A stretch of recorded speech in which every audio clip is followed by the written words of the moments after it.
আসসালামু আলাইকুম, আমন্ত্রণ জানাচ্ছি আইজি ক্রিয়েশন নিউজ আপডেটে। সঙ্গে আছি আমি ইমতিয়াজ আহমেদ। শুরুতেই সংবাদ শিরোনাম।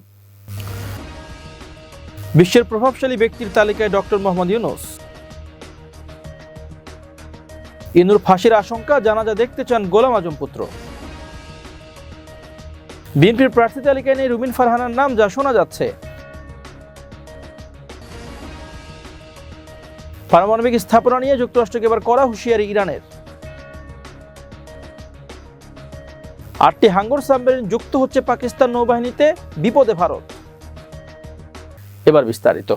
প্রতি বছরের মতো 2026 সালের জন্য বিশ্বের সবচেয়ে প্রভাবশালী 500 মুসলিম ব্যক্তির তালিকা প্রকাশ করেছে জর্ডান ভিত্তিক গবেষণা প্রতিষ্ঠান the royal Islamic strategic studies centre RISSC। The Muslim 500 influential Muslims 2026 শিরোনামের এ তালিকায় প্রথম কাতারের আমির, দ্বিতীয় মুফতি তকি উসমানী, এবারও স্থান পেয়েছে অন্তর্বর্তীকালীন সরকারের প্রধান উপদেষ্টা প্রফেসর ডক্টর মোহাম্মদ ইউনূস। প্রকাশিত তালিকা অনুযায়ী ডক্টর মোহাম্মদ ইউনূস বিশ্বের প্রভাবশালী মুসলিম ব্যক্তিদের মধ্যে 50তম স্থানে রয়েছেন।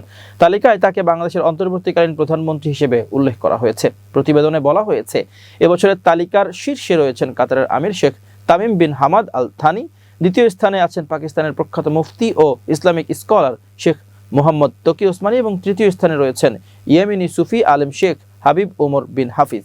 শীর্ষ 10-এর তালিকায় এরপরই যথাক্রমে রয়েছেন ইসলামী প্রজাতন্ত্র ইরানের সর্বোচ্চ নেতা আয়াতুল্লাহ সাইয়েদ আলী খামেনি, চতুর্থ জর্ডানের বাদশাহ HM আবদুল্লাহ, দ্বিতীয় ইবনে আল হুসাইন, পঞ্চম আল আজহার বিশ্ববিদ্যালয়ের grand Sheikh doctor Ahmad Mohammad আল তাইয়িব, ষষ্ঠ তুরস্কের প্রেসিডেন্ট রিসেপ তাইপ এরদোগান সপ্তম, সৌদি আরবের বাদশাহ সালমান বিন আব্দুল আজিজ আল সৌদ অষ্টম, সংযুক্ত আরব আমিরাতের প্রেসিডেন্ট শেখ মোহাম্মদ বিন জায়েদ আল নাহিয়ান নবম এবং মালয়েশিয়ার প্রধানমন্ত্রী আনোয়ার ইব্রাহিম 10ম স্থানে রয়েছেন। এবারও তালিকায় 50তম স্থানে বাংলাদেশের অন্তর্বর্তীকালীন সরকারের প্রধান উপদেষ্টা ডক্টর মোহাম্মদ ইউনূসের নাম অন্তর্ভুক্ত হয়েছে।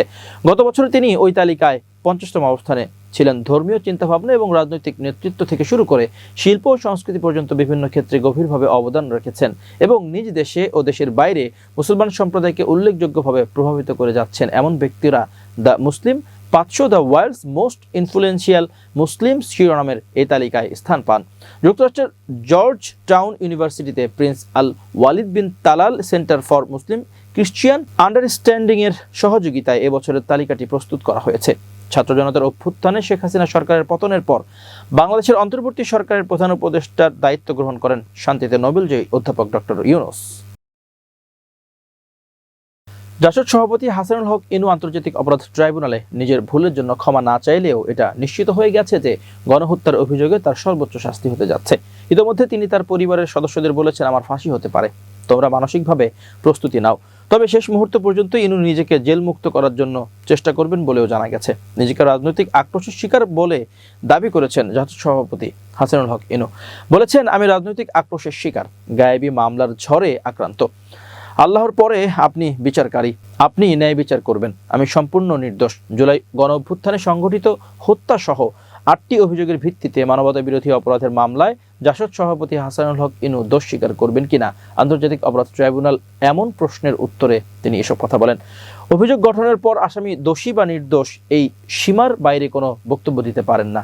তাই হাসানুল হক ইনুর সাম্প্রতিক বক্তব্য আদালতের আমলে নেওয়ার সুযোগ নেই বলে জানিয়েছেন আন্তর্জাতিক অপরাধ ট্রাইব্যুনালের চিফ প্রসিকিউটর তাজুল ইসলাম।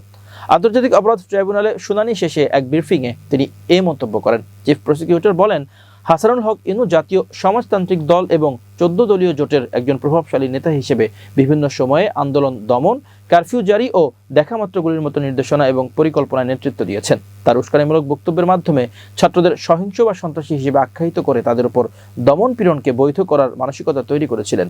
তিনি আরও বলেন, বিগত সময়ে শেখ হাসিনার সঙ্গে টেলিফোনে কথা বলে ড্রোন ও হেলিকপ্টার ব্যবহার করে বোমা হামলা এবং ছাত্র জনতাকে দমন করার পরিকল্পনায় তিনি সম্মতি জানান। এমনকি কিভাবে আটক করা উচিত এবং আটক ব্যক্তিদের কোর্ট বা জেলে না পাঠিয়ে কিভাবে ব্যবস্থা নেওয়া যেতে পারে সেসব বিষয়েও তিনি পরামর্শ দিয়েছিলেন।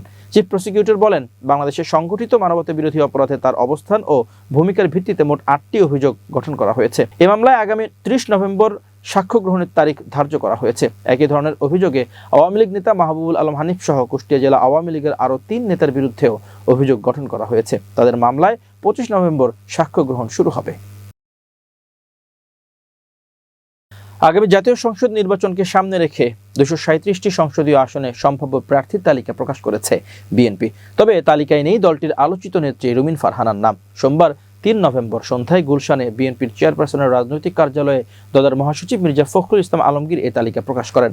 জানা গেছে, ব্রাহ্মণবাড়িয়া 2 আসনে বিএনপির প্রার্থী হতে চেয়েছিলেন রুমিন ফারহানা। তবে আসনটিতে আপাতত প্রার্থী হিসেবে কারো নাম ঘোষণা করা হয়নি। এর আগে দলের ভারপ্রাপ্ত চেয়ারম্যান তারেক রহমানের নেতৃত্বে দলের স্থায়ী কমিটির বৈঠক হয়। সেখানে দলীয় প্রার্থীদের প্রাথমিক নামের তালিকা চূড়ান্ত করা হয়। মির্জা ফখরুল বলেন, দীর্ঘ 16 বছর পর আগামী ফেব্রুয়ারিতে আমরা গণতান্ত্রিক নির্বাচন পেতে যাচ্ছি। সেই নির্বাচন প্রায় 237 আসনে সম্ভাব্য প্রার্থী তালিকা দেওয়া হচ্ছে।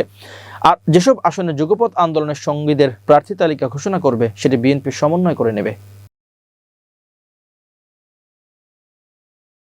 পূর্ব ঘোষিত 5 দফা দাবি আদায়ে আবারও নতুন কর্মসূচি ঘোষণা করেছে জামাত ইসলামী সহ সমমনা 8টি দল। সোমবার 3 নভেম্বর দুপুরে এক সংবাদ সম্মেলনে এ ঘোষণা দেন বাংলাদেশ খেলাফত মজলিসের আমির মাওলানা মামুনুল হক। কর্মসূচির মধ্যে রয়েছে 6 নভেম্বর সকাল 11টায় প্রধান উপদেষ্টার কাছে স্মারকলিপি প্রদানের লক্ষ্যে গণমিছিল।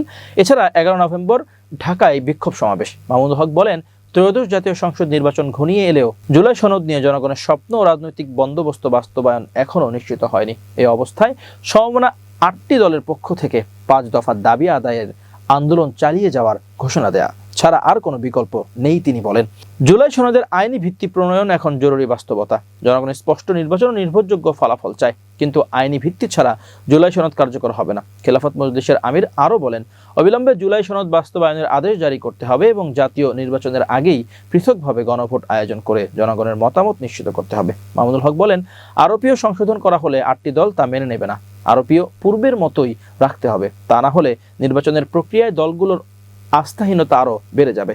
সংবাদ সম্মেলনে জামায়াতের ইসলামের নায়েবে আমির ডক্টর সৈয়দ আব্দুল্লাহ মোহাম্মদ তাহের বলেন, সমমনা দলগুলো ইতোমধ্যে বিভিন্ন বৈঠকে ঐক্যমত্যে পৌঁছেছিল, কিন্তু হঠাৎ করে একটি দল সেই ঐক্যমত্য থেকে সরে গিয়ে বিরোধিতা করছে। তিনি বলেন, জুলাই সনদ বাস্তবায়ন ছাড়া গণভোটের সময়সীমা সামনে পেছনে সরিয়ে কোনো লাভ হবে না, বরং গণভোটের মাধ্যমেই জুলাই সনদ কার্যকর করতে হবে। জামাত ইসলামী ছাড়া বাকি 7 দল হলো ইসলামী আন্দোলন বাংলাদেশ, বাংলাদেশ খেলাফত মজলিস, খেলাফত আন্দোলন, নিজামী ইসলাম পার্টি, জাতীয় গণতান্ত্রিক পার্টি, জাকপা ও ডেভেলপমেন্ট পার্টি। এবার আন্তর্জাতিক প্রসঙ্গ। চলতি বছরে মার্কিন হামলায় ক্ষতিগ্রস্ত পারমাণবিক স্থাপনাগুলোকে আরও শক্তিশালীভাবে নির্মাণ করা হবে বলে যুক্তরাষ্ট্রকে হুঁশিয়ারি করেছেন ইরানের প্রেসিডেন্ট মাসুদ পেজেশকিয়ান। রোববার রাষ্ট্রীয় গণমাধ্যমে এই হুঁশিয়ারি দেন তিনি।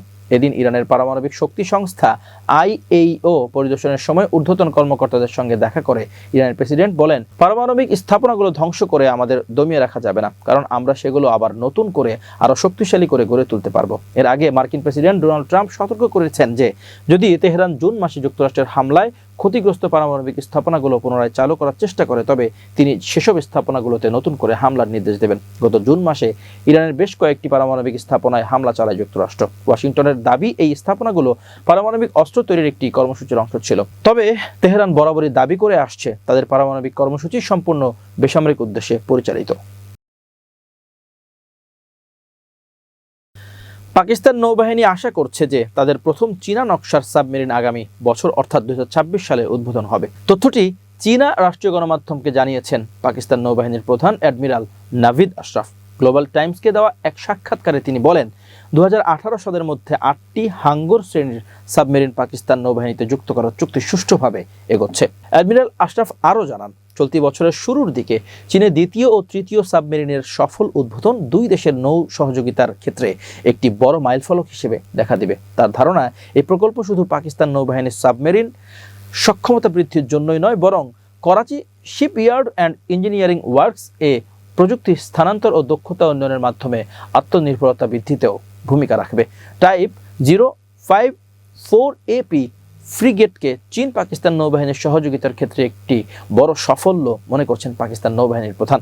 তার ভাষায় এগুলো সবচেয়ে আধুনিক সারফেস কমব্যাটেন্টের মধ্যে অন্যতম। উত্তর আরব সাগর ও বৃহত্তর ভারত মহাসাগরীয় অঞ্চলে সামুদ্রিক নিরাপত্তা নিশ্চিত করতে এসব প্ল্যাটফর্ম গুরুত্বপূর্ণ ভূমিকা রাখছে, যা বৈশ্বিক অর্থনীতির জন্য অত্যন্ত গুরুত্বপূর্ণ যোগ করেন তিনি। ইতিমধ্যে পাকিস্তান চীনের হুবেই প্রদেশের ইয়াংজি নদীতে 3টি সাবমেরিন উদ্বোধন করেছে। এই প্রসঙ্গে অ্যাডমিরাল আশরাফ বলেন, চীনা প্রযুক্তি নির্ভর প্ল্যাটফর্ম ও সরঞ্জামগুলো নির্ভরযোগ্য, প্রযুক্তিগতভাবে উন্নত এবং পাকিস্তান নৌবাহিনীর চাহিদার সঙ্গে সামঞ্জস্যপূর্ণ।